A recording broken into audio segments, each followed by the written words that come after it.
కాకినాడ నగరంలో నూతనంగా నిర్మిస్తున్న నగరపాలక సంస్థ భవనానికి కేంద్ర మాజీ మంత్రి దివంగత మల్లిపూడి రామ సంజీవరావు పేరు పెట్టాలని, అలాగే ఆయన విగ్రహాన్ని కాకినాడ భానుగుడి సెంటర్లో ఏర్పాటు చేసి సముచిత స్థానం కల్పించాలని ఆంధ్ర కాపు సద్భావన సంఘం నాయకులు వైవి దాసు డిమాండ్ చేశారు.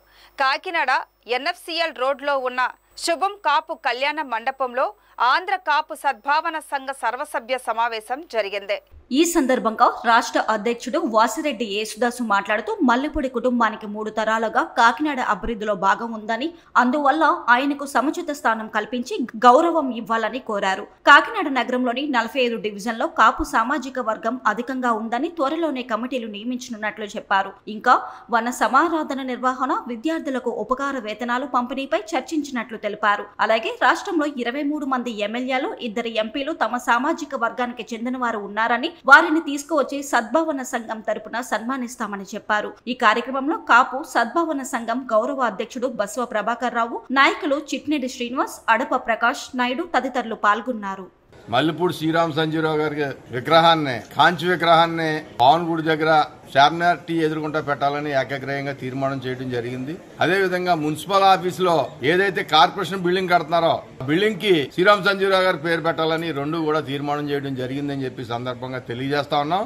ఎందుకోసం అంటే 3 తరాలుగా పెద్ద పాలవరాజు గారు, సంజీవరావు గారు, ఇప్పుడున్న పాలవరాజు గారు 3 తరాలుగా దేశ రాజకీయాల్లో కీలక పాత్ర వహించి, రాష్ట్ర రాజకీయాల్లో కీలక పాత్ర వహించి, జిల్లా రాజకీయాల్లో కీలక పాత్ర వహించి 3 తరాలుగా ఉన్న ఫ్యామిలీ అది.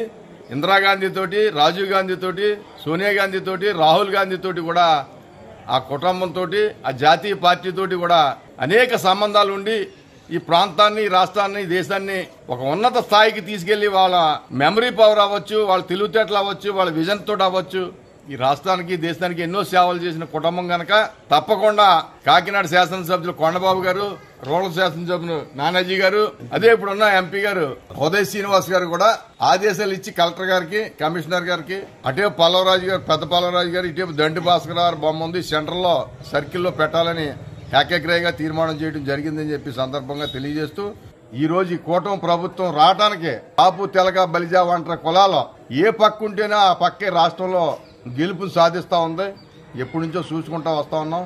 ఈ రోజు 100కి 100% కూడా కూటమి ప్రభుత్వానికి 13 జిల్లాలో 175 నియోజకవర్గాల్లో కూడా ఓట్లు వేయబెట్టి ఈరోజు చంద్రబాబు నాయుడు ముఖ్యమంత్రి అయ్యారు, పవన్ కళ్యాణ్ గారు ఉప ముఖ్యమంత్రి అయ్యారు. ఈ రాష్ట్రాన్ని అన్ని రంగాల్లోని నడిపిస్తూ కాపులకు ఇచ్చిన హామీని కూడా పూర్తి స్థాయిలో అమలు చేయాలని చెప్పి సందర్భంగా డిమాండ్ చేస్తున్నాం.